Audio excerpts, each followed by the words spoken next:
test waaw mbokk yi gis ngeen ñu ngi nii taxaw di teertu ministre bi fii nii nga xamante ni fi la war a ñëw ñuy taxaw ànd waaw maanaam gis ngeen liggéey bi de set na rafet na gis ngeen gars yi ñëpp a ngi noonu taxaw waaw ñu ngi fii ci côté Santhie Pire bi di xaar ministre bi ñëw ci liggéey bu set bu baax bu wóor.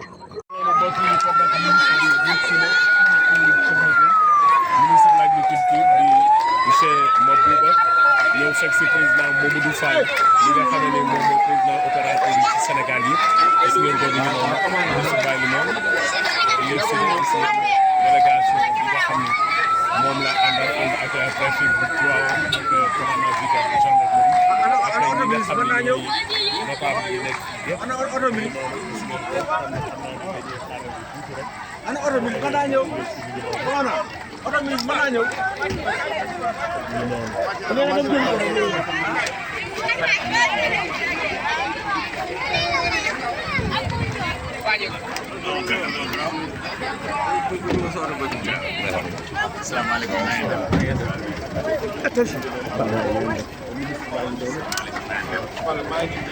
dañ leen dem ba ca kaw rek fa ñu taxaw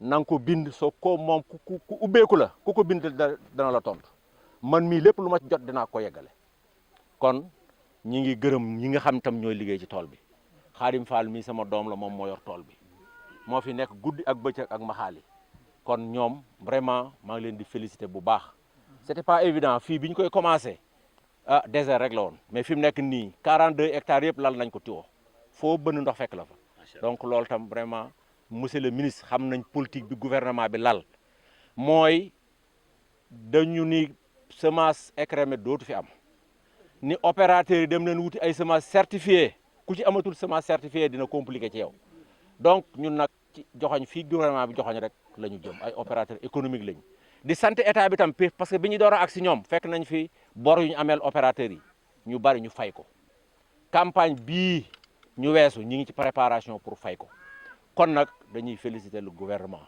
man de xaw ma koy wax ni gouvernement bi liggéeyul waaye ñun opérateur duñ ko wax dëgg yàlla ndax ku gis ndaan ne nañ en tout cas ñi ngi lay féliciter ñi ngi sant kilifa yi fi teew yëpp ak presse bi yëf yi dañ ko waajoon ci bëccëg mu xat ba heure bii moo tax mais kaddu yi waroon na gën a gudd lii mais képp ku fi teew la tuddee ak suma la tudd sama mbokk yëpp ngi fi parce que tund bi yëpp sama mbokk département bi yëpp et puis itam di beral nuyoo honorable député Assane Diop bi jógee Pire di député askan wi parce que moom askan wi la fi nekkal ñu ngi koy sant ñu ngi koy gërëm taxawaayam rafet na ci askanu département de Tivaouane di gërëm it waa ISRA parce que tam semence bi bu mënee am ci ndigalul ministre bi ISRA ñoo góorgóorlu plus particulièrement nag Biram Ndiaye parce que ba ma ko waxee dama soxla semence certifiée ba ni ma ci jotee moo may woo sax guddi donc vraiment maa ngi leen di féliciter di leen gërëm xam ni opérateurs yi ñu ngi seen ginnaaw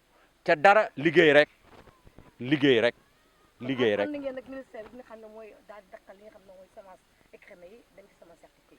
boo amee gouvernement ñu teg programme da bul jël contre-pied le programme il faut nga jël programme bi gouvernement bi teg ñun opérateurs yi programme bi nga xam ne gouvernement bi dañ ko teg ci loolu la ñu teg suñu tànk lu ministre bi wax ci loolu la ñuy liggéey parce que moom moo ñuy orienté te nag dafa def préparation commerciale yi kii joxe semence bu mucc ayib ren c'était pas évident parce que ñoom bi ñu door a toog ñaari weer la ñu toog joxe jiwu jot mais wax dëgg yàlla ku waxal yàlla xam ni jàmbaar a ngi nii parce que def na li mu war a def lépp benn retard amul ba li fa léegi engrais yaa ngi des ci seko yi partout donc loolu nag vraiment monsieur le ministre ñu ngi lay féliciter bu baax D'abord, permettez-moi de saluer tout le monde.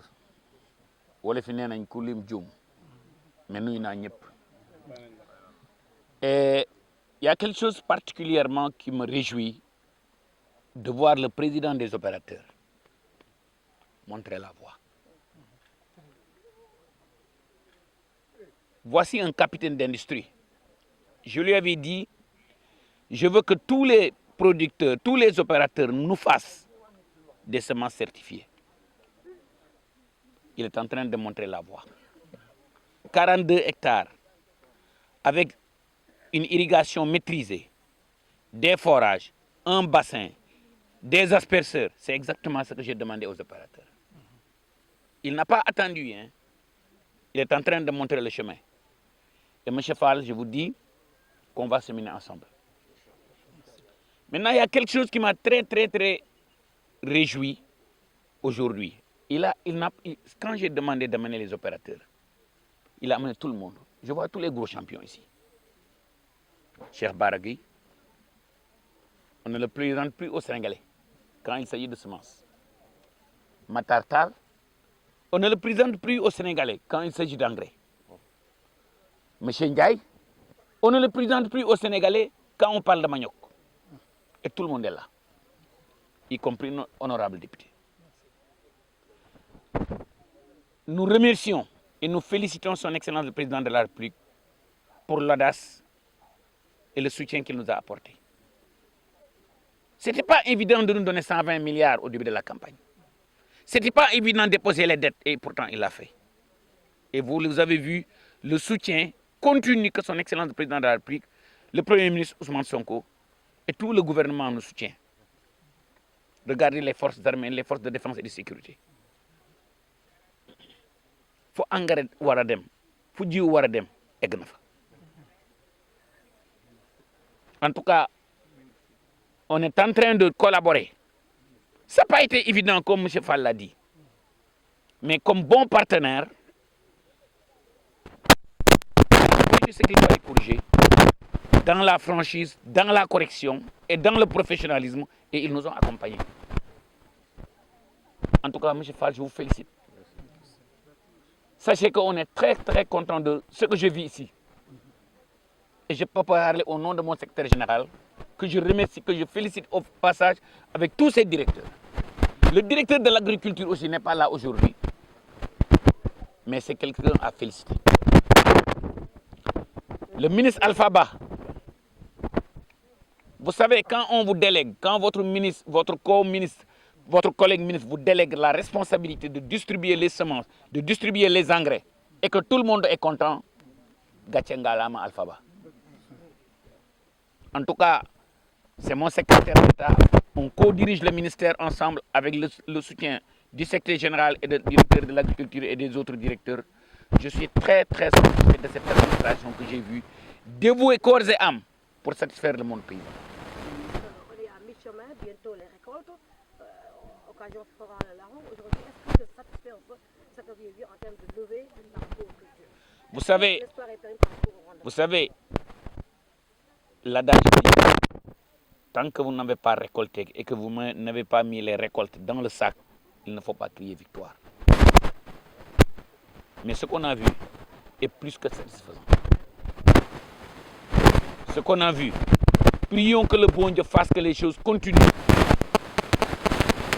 En tout cas, ce que j'ai vu me rassure énormément. Quand vous voyez la qualité du feuillage, vous avez vu aussi la qualité des graines. Et on n'est pas à bout. On ne peut pas terminer sans remercier ISRA. 60 à 150 tonnes de pré-base, ce n'était pas un pari gagné. Et pourtant, la direction et le professionnalisme d'ISRA ont montré que les Sénégalais, quand on veut se lancer des défis, on peut les gagner. En tout cas, M. Fall, M. Matar, M. Baram, dites à vos collègues opérateurs que nous comptons travailler ensemble. Mon rêve, c'est d'avoir des opérateurs avec des usines d'engrais, des usines d'urée au Sénégal. Mon rêve, c'est d'avoir des entreprises privées comme les vôtres, devenir des champions de semences certifiées, non seulement pour l'arachide, mais pour toutes les spéculations. Mon rêve, c'est de voir ces 1070 milliards de francs CFA que nous importons pour nourrir les Sénégalais, que ça soit produit par les Sénégalais. Mon rêve, c'est de donner à chaque jeune Sénégalais, à chaque brave femme sénégalaise, un emploi digne provenant de l'agriculture et de l'élevage, dans toute sa chaîne de valeur. Je viens du sommet du G7. J'ai visité une ferme agroécologique. Regardez ce que M. Fall a fait ici. Des milliers de pieds de citron. Maîtrise parfaite de l'eau, des asperseurs, un bassin, un solaire. C'est exactement ce que nous demandons. Et je lance un appel aux opérateurs. Faites de même. Votre président a montré le chemin. Je suis en train de discuter avec Matartal. Comment l'accompagner pour avoir une usine d'engrais organominéral? Et il n'est pas le seul opérateur. Voici des opérateurs qu'il faut accompagner. Voici des opérateurs qui pouvaient prendre leur argent, construire des immeubles. Ils n'en ont pas fait. Ils sont en train d'accompagner. Sachez que M. Tal, M. Fall, M. Bara, les opérateurs, le ministère va vous accompagner. Et on va travailler la main dans la main pour le bénéfice et pour le soutien des agriculteurs et des éleveurs. maa ngi nuyu ñëpp ci seen tur ak seen sant ku lim ndax di nga juum waaye lii ma fi gis tey mooy exactement li nga xam ne son excellence le président de la république santaane moom le premier ministre bi santaane mooy opérateur yoo xam ne dañuy ñëw jël hectares yu bari indi ndox indi solaire